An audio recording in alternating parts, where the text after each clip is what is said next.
Back to our coverage of the Department of Justice and their investigation into Phoenix police. These types of investigations have happened in other cities as well. So we're taking an in-depth look tonight at mandated police reforms intended to better protect civil rights. I think there's a lot of positive things that have come from this process. Albuquerque's police chief sitting down exclusively with ABC15 senior investigator Melissa Blasius on why he felt he had to push back on the feds to find success and what Phoenix can learn from his experience.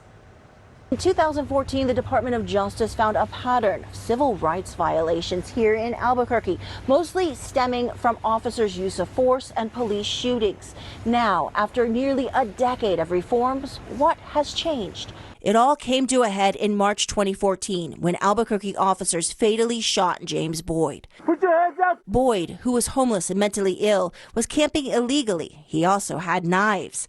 His death prompted large-scale protests. The U.S. Department of Justice had already been investigating allegations of civil rights violations in Albuquerque, releasing this report 1 month after Boyd's death, noting officers too often use deadly force, that 20 officer-involved shootings had resulted in fatalities from 2009 to 2012. The DOJ concluded a majority were unconstitutional, and a significant amount of force was used against persons with mental illness and in crisis.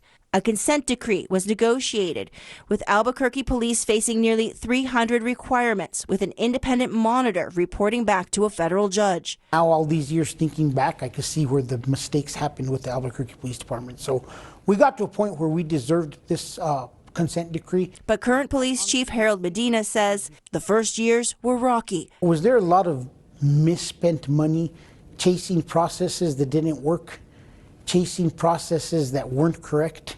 There's millions upon millions that were spent. They rewrote the use of force policy 3 times. I was very much against our second revision of a use of force policy. My officers could not sustain taking calls for service and having investigations that lasted up to 5 hours because we pushed 2 hands together for forced handcuffing.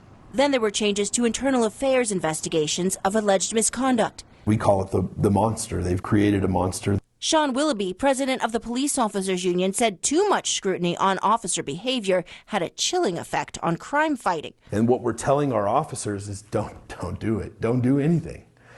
You don't get in trouble if you don't do anything. A full 6 years into the process, the independent monitor wrote a report accusing the Albuquerque Police Department of being deliberately indifferent to the requirements, saying that compliance with the consent decree was evasive.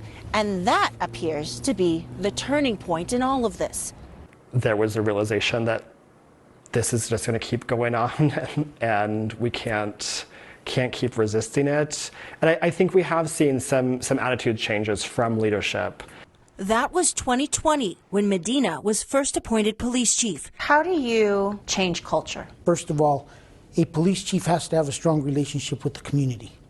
The community has to trust the police chief. At one point, Medina had his commanders make sandwiches for people experiencing homelessness every Saturday, 350 sack sandwiches each week for a year. I see the empathy that our department has gained for members of the community, but also at the same time making sure that our officers know that they're supported, that we want them to work hard, and that there's an expectation they work hard to make Albuquerque safe. Medina says he saw low officer morale and administrative logjams created by some of the initial DOJ reforms, so he pushed back. When they truly don't know what is the best practice on monitoring teams, when they don't understand the specifics of your collective bargaining agreement, your state law, or the processes within your community, and explain to them why you have to make a change and stick to your guns, because there's going to be a lot of people giving advice. In the last 3 years, Albuquerque moved from only complying with 64% of the consent decree's requirements for police operations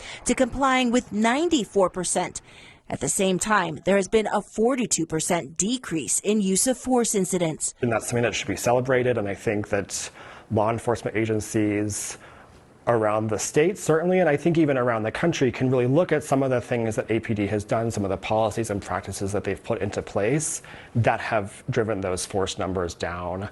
But there's one statistic that's troubling. There's been a spike again in officer-involved shootings, including when officers fatally shot Jesus Crosby in November 2022 in the parking lot of police headquarters. He was in mental health crisis and brandishing a small nail file like this one. His death reignited concerns from both sides whether the consent decree is succeeding. They've handcuffed tools and resources that were created for officers to safely get situations under control and individuals in custody. They've limited those responses, and when you limit those responses, things have a tendency to escalate, and you wind up with a deadly force encounter.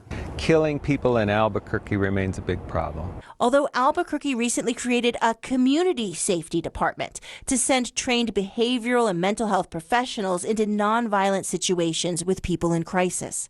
Bringing people who don't have guns and who are specially qualified to deal with people with mental problems is the right solution for every community. This week, a federal judge is meeting with community leaders, the police chief, the officers union, and Department of Justice representatives to talk about whether Albuquerque has done enough to end federal intervention. No one entity is perfect. And so as long as there are mechanisms in place to address those situations when they do happen and ensure that they're not happening again and again, I think that that's hopefully what we've put in place and hopefully what we're all striving for. In Albuquerque, I'm investigator Melissa Blasius, ABC 15 Arizona.